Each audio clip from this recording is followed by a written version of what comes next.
मैं बहुत शुक्रगुजार हूँ नाज़रीन मुशायरा का, मुझे इतना ऊंचा मकाम अता फरमाया, इतना ऊंचा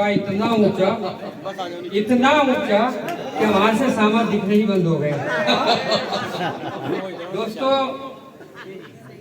बहुत ही कम वक्त में आपको कोशिश करूँगा, लेकिन उससे पहले कि इल्म अदब की पाक ज़मी, तहजीब व तमद्दुन का दरिया, शेर व सुखन का गहवारा देवबंद में मेरी कई बार हाजिरी हुई है और आप लोगों ने मुझे बहुत मोहब्बतों से नवाजा है।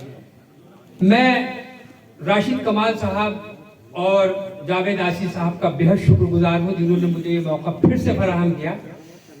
साहिब जश्न शहजादा गुलरेज साहब और बाकी तमाम आलमी शोहरत याफ्ता शोरा इकराम, मैं इन सबका बड़े अदब एहतराम से सलाम अर्ज करता हूँ और आप लोगों से मुखातिब होता हूँ। अर्ज यूँ किया है कि इससे पहले कि मैं पढ़ूँ, आप लोग यहीं पे बैठे रहिएगा, कहीं पे जाइएगा नहीं, क्योंकि एक बार मैं चीन में मुशायरा पढ़ने के लिए गया तो जैसे ही मैंने पढ़ना शुरू किया, धीरे धीरे सारे सामने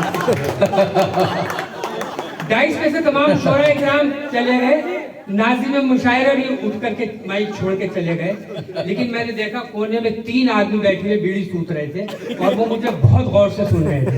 मैंने उनका बहुत शुक्रिया अदा करा, उनको पास बुलाया, उनसे मैंने कहा कि मैं आप हम मेरे सच्चे कदरदान हैं जो आपने मुझको आखिर तक की सुना। उसमें से एक आदमी आगे आया और चीख के बोला कि ना हम आपके कदरदान हैं, ना पीक दान है, ना दूध दान है, मैं लाइट वाला हूँ, ये टेंट वाला है, ये साउंड वाला है, अगर आपकी बकाया खत्म हो गई तो सामान लगेंगे। मेरे शेर सुनने सुनाने के ना हो, क्या कहने, मेरे शेर सुनने सुनाने के ना हो, मुझे दाद देने दिलाने के ना हो। क्या कहने, मेरे शेर सुनने सुनाने के ना हो, मुझे दाद देने दिलाने के ना हो। ये शेरों के पत्थर तो सहने पड़ेंगे, ये शेरों के पत्थर तो सहने पड़ेंगे, मुझे जब तलक तुम भगाने के ना हो। क्या कहने, वाह वाह वाह वाह। ये शेरों के पत्थर तो सहने पड़ेंगे, मुझे जब तलक तुम भगाने के ना हो। तुम्हें आज मैं भी पका दूंगा इतना। क्या कहने, वाह।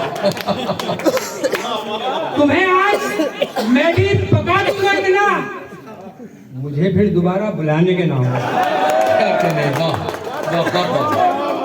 तुम्हें आज मैं भी पका दूंगा इतना, मुझे फिर दोबारा बुलाने के ना हो। मैं हटने का ना हूँ,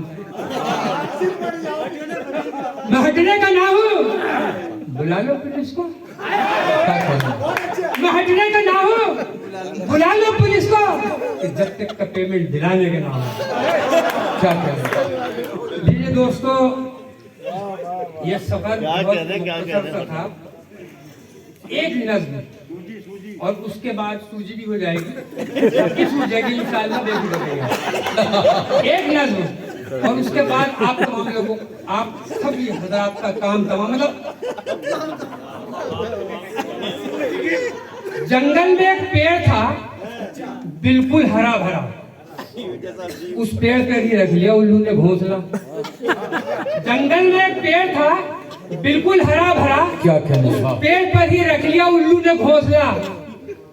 मनहूस उल्लू पेड़ की हरियाली खा गया, कुछ ही दिनों के बाद वो पतझड़ में आ गया। किस्मत पे अपनी आंसू बहाता था वो शजर, तरकीब कोई बचने की आती न थी नजर। क्या कहने। एक दिन किसी ने पेड़ पे आरे चला दिए, एक दिन किसी ने पेड़ पे आरे चला दिए, ले जाके कारखाने में सोफे बना दिए। क्या कहने, वाह। एक दिन किसी ने पेड़ पे आरे चला दिए, ले जाके कारखाने में सोफे बना दिए।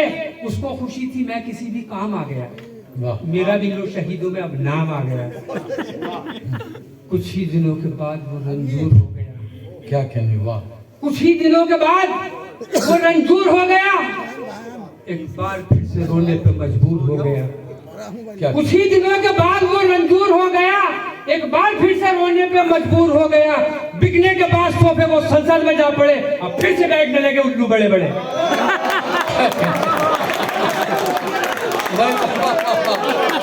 क्या कहने हैं, वाह वाह वाह। क्या कहने हैं, वाह। वाह वाह वाह। दिलशाद गौर साहब चांद फटाफट साहब का इस्तकबाल करते हुए दोस्तों जोरदार तालियों से इस्तकबाल करने का माहौल बनाया। क्या कहें? देखिएगा दोस्तों, मैं एक बहुत छोटा सा शायर हूँ, बहरहाल कोशिश करता हूँ आपको हंसाने की। मुद्दतों बाद मेरे घर जो पका था मुर्गा, क्या कहें? मुद्दतों बाद मेरे घर जो पका था मुर्गा, मेरी चौराहे पे वो उल्टा पड़ा था मुर्गा।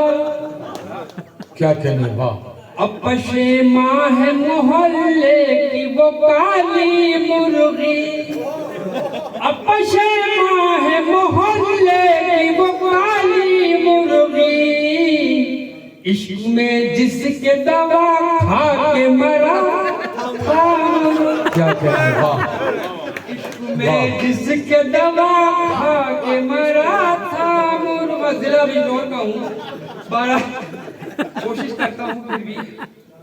देखिएगा दोस्तों, एक हजल और उसके बाद में आप लोगों का काम था, मतलब जहमत तमाम। नेतागिरी का रोग दिखाने में पिट गया, नेतागिरी का रोग दिखाने में पिट गया, वो बच गया, मैं उसको बचाने में पिट गया। नेतागिरी का रोग दिखाने में पिट गया, वो बच गया, मैं उसको बचाने में पिट गया। और देखिएगा कि शोहर के हाथ से मैं पड़ोसन की मौत पर, शोहर के हाथ से मैं पड़ोसन की मौत पर हद से ज्यादा आंसू बहाने में पिट गया। क्या कहने? मेरी मरी आप क्यों रो रहे हैं भाई? शोहर के हाथ से तो पड़ोसन की मौत पर हद से ज्यादा आंसू बहाने में पिट गया। और एक चोर अंधेरे में अचानक पकड़ लिया, एक चोर अंधेरे में अचानक पकड़ लिया, मैं चोर चोर शोर मचाने में पिट गया। क्या कहने? वाह। मैं चोर चोर शोर मचाने में पिट गया। और देखिएगा कि चूना लगाया लाखों का, क्या कहने? वाह उसमें तो बच गया। वाह। चूना लगाया लाखों का, उसमें तो बच गया। मैं 100 का नकली नोट, वाह। मैं 100 का नकली नोट चलाने में पिट गया। और हाजत रफा के वास्ते एक अस्पताल में, हाजत रफा के वास्ते एक अस्पताल में जाकर के बाथरूम जनाने में पिट गया। क्या कहने? वाह। जाकर के बाथरूम जनाने में पिट गया। देखिएगा बस आखिरी, और उसके बाद मैं अपनी जगह लूंगा। देखिएगा कि लॉकडाउन आप सबको याद होगा, लॉकडाउन में एक त्योहार आया था, शबे बारात था। मैंने यहाँ पर कोशिश की है, आप जैसे आलम शोहरत याफ्ता शोहरत, सूजी लफ्ज का मैंने 3 बार इस्तेमाल किया है, और तीनों बार सूजी के बिल्कुल अलग अलग मायने हैं। देखिएगा, लॉकडाउन और शबे बारात, बेगम बोली के हलवा बनाना है, मैंने उनसे मना किया। लॉकडाउन लगा हुआ है, पुलिस है, लेकिन वो नहीं मानी। 4 मिसरे वहां से हो गए, कथा समाप्त करवाइए। अर्ज किया है कि मुझे हलवा बनाना था, न चीनी थी न सूजी थी। क्या कहने? वाह। मुझे हलवा बनाना था, न चीनी थी न सूजी थी। उधर बच्चे भी रूठे थे, इधर मैडम भी सूजी थी। उधर बच्चे भी रूठे थे, इधर मैडम भी सूजी थी। मैं निकला लॉकडाउन तोड़ के घर से जो सड़कों पे, पुलिस की मार से हफ्तों मेरी तशरीफ सूजी। दोस्तों आपसे जनाबे